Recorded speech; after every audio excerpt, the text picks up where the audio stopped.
ఈరోజు మీకు నిజమైన స్నేహితుల కథ చెప్తాను వినండి.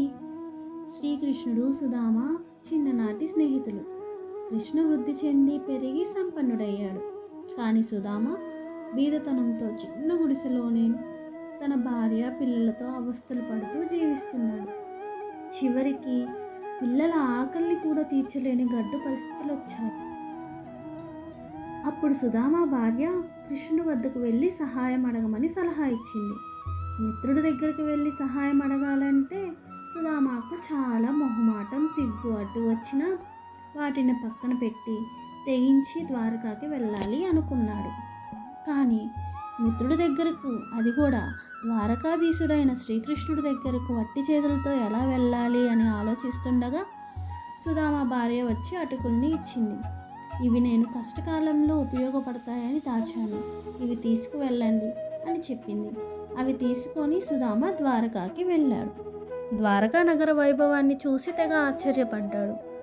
రాజభవనం వద్ద ఉన్న ద్వారపాలకులు సుధామ చిరిగిన పంచ, అవతారం చూసి లోపలికి పంపించలేదు.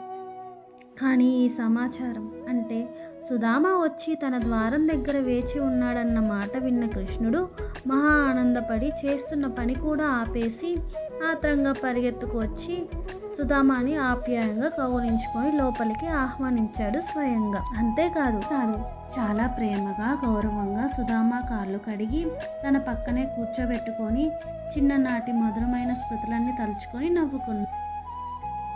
అంత గొప్పగా ఉన్న రాజు శ్రీమంతుడు అయిన శ్రీకృష్ణుడికి తాను తెచ్చిన అటుకులు ఇవ్వటానికి సిగ్గుపడి వెనక్కి దాచేశాడు సుధామ. అది గమనించిన శ్రీకృష్ణుడు అడిగి మరీ చేతిలో నుంచి తీసుకొని మూట విప్పి తినసాగాడు. పరిస్థితిని అర్థం చేసుకున్న శ్రీకృష్ణుడు సుధామతో ఇలా అంటారు: సుధామ, ఈ సంవత్సరం ద్వారకాలో మొదటిసారిగా శివరాత్రి పర్వదినం చేస్తున్నాము. దానికి నువ్వు పూజారిగా చేయవలసిన కార్యక్రమం చేసి వెళ్ళు అని చెప్పారు. అలాగే అన్న సుధామ శివరాత్రి పర్వదినాన్ని చేపించాడు. శ్రీకృష్ణుడి ప్రేమకి, ఆదరణకి సుధామ చాలా సంతోషించాడు. సెలవు తీసుకొని తన ఊరు వచ్చేశాడు. వచ్చేసరికి అతని గుడిసెపోయి మంచి భవనము, పిల్లలు, భార్య మంచి దుస్తులు ధరించి కలకల్లాడుతూ కనిపించారు.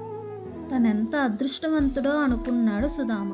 నోరు తెరిచి ఏమీ అడగలేదు, సహాయము కోరలేదు. అయినా కృష్ణుడు తెలుసుకొని తనకి ఏమి కావాలో ఇచ్చేశాడు. అదే నిజమైన స్నేహం అంటే అనుకొని మురిసిపోయాడు. ఈ కథలో నీతి ఏంటంటే, నిజమైన స్నేహితులకి ఆస్తులతో, అంతస్తులతో పని లేదు. నిన్ను హాయిగా ఉంచటమే వాళ్ళ కర్తవ్యంగా భావిస్తారు. ఈ కథ గనక మీకు నచ్చినట్టయితే please like and subscribe my channel.